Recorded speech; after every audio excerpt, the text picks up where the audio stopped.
with them place themselves on the outside of the road.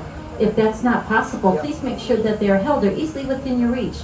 Also, we ask that you do not stand up and move around whatsoever while the train is in motion, keeping your head, hands, and feet inside the cars at all times.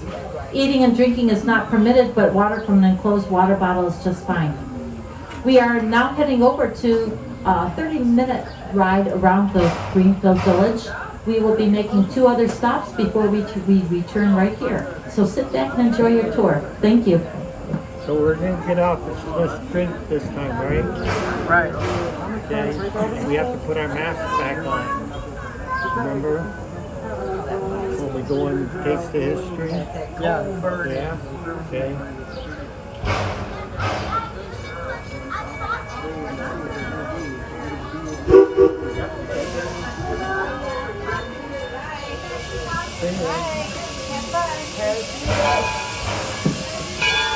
We'll say goodbye to Pat and Hans and Mike. We thank them all to make sure that you came on board in a safe place. When you come into Greenfield Village, you step back into over 300 years of history. We start with 7 districts, and it's from you'll be able to trace the life of Henry Ford, beginning with the white farmhouse over to your left. Up on the 2nd floor, he was born, the oldest of 6 children, on July 30th, 1863. Farming was not for him, so at the age of 16, he decided that he would go over to Detroit and find where he could work with machines.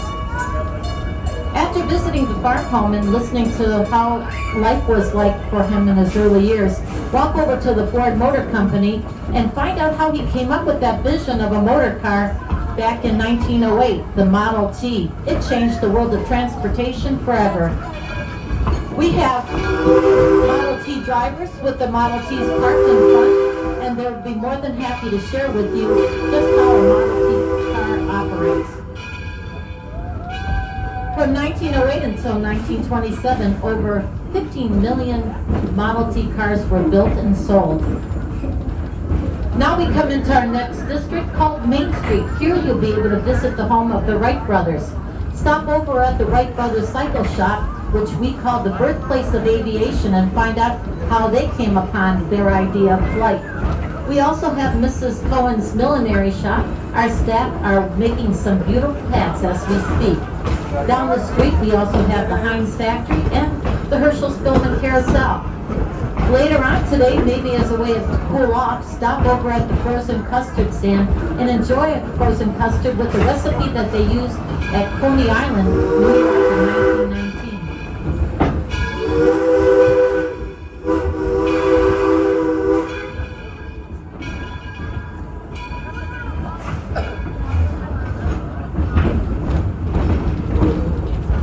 The statue of Thomas Edison takes us into the Edison at Works district, and right in front of us is the Menlo Park complex. The gray building you see up on the 2nd floor is what we call the Invention Factory, where Thomas Edison and his crew came up with wonderful inventions: the incandescent light bulb, the phonograph. Over 420 patents were received just working at this laboratory. And the unmarried men that worked for him would rent a room at the Sarah Jordan boarding home. That's the yellow house that you see there.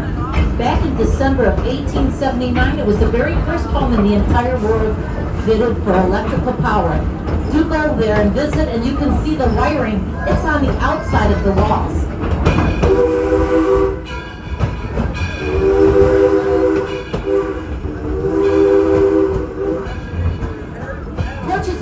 Is our next district, and what a beautiful way to stroll into it is using the Ackley Covered Bridge built in 1832. Here you see the home of some of our literary giants. William McGuffey, who came up with that McGuffey Reader, which many children have learned how to read. We also have the home of Robert Frost, the poet, and Noah Webster. He was the one who came up with that American Dictionary of the English Language in 1828. We are now coming into the Susquehanna Station. Please remain seated. The engineer will set a brake and give us the sound of a single whistle, letting us know that it is safe to come off the train. You're going to exit to the left side here. We'll say hello to Ken, our station master. He'll help with the deboarding process. Ken, if you want, you don't have to.